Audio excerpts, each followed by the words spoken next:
مساء الخير، كيفكن؟ اليوم مع بعض رح نعمل أكلة المحاشي. طبعا هاي الأكلة من الأكلات اللي كتير صعبة عندي لأنه أنا ما بحب أحفرهم، فلهيك اليوم استعنت بصديقة. حضرت 3 كيلو باذنجان مع كوسة ونقعت لهم 3 كاسات رز. مثل ما بتعرفوا كل كيلو محشي بده كاسة رز.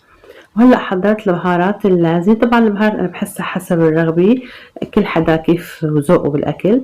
أنا حطيت ملح، كركم، كاري، بابريكا، فلفلة حمرا، شطة حرة شوي، توم كترت كتير، وملح وسمن دوبتهم وحطيتهم ومع اللحمة وبحركهم كتير كتير منيح. البهارات مثل ما قلت اختيارية، في عالم بتحب تحط بالحشوة خضرة، بصل مثلا، بقدونس. أنا بصراحة ما بحب لاقي هيك أطيب، يعني كحشوة بلاقيها أطيب، بقى كل واحد وذوقه. هون كنت نسياني حط نعناع يابس أو أخضر حسب شو عندكم. زبت النعناع وحركتهم كتير منيح. وهلأ بدنا نبلش بالحشي.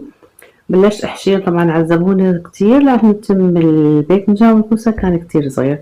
المهم حشيتهم، أخدوا معي وقت طويل. وهلأ بقى بدنا نردهم على الغاز. للصوص أو للمرقة حضرت مي سخنة، حطيت لها دبس بندورة. هو بندورة أطيب، بس أنا ما كان عندي وقت بصراحة اليوم إني إسا أعصر بندورة. والعصير اللي أنا حاطته من أيام الصيف خلصته، كموني يعني خلصته، فلهيك استعنت بدبس البندورة. حطيت بالمي دبس بندورة غلوا مع بعض مع شوية نعناع وملح، وسخنتهم قبل ما أحطهم فوق المحاشي. كبستهم كتير منيح، نزلت المرقة عليهم بتركوه لحد ما يغلي. بعد الغليان ضعفت تحته، أخد معي وقت شي ساعة ونص تقريبا لحد ما استوى. عن جد الطعمة كتير كتير طيبة، كتير طيبة.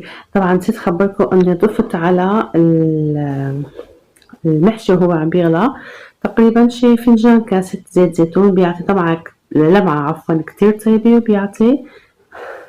وبيعطي لمعة كتير حلوة، وبيعطي طعمة كتير طيبة. وألف صحة وهنا. بتمنى طريقتي تكون عجبتكم، وبحب أذكركم إنه أنا ماني شيف، بس بحب الطبخ كتير. بحب تعطوني وصفات من عندكم، بحب أعطيكم وصفاتي. ولهيك بحب لكم بالختام جود من الموجود، وألف صحة وهنا على قلوبكم.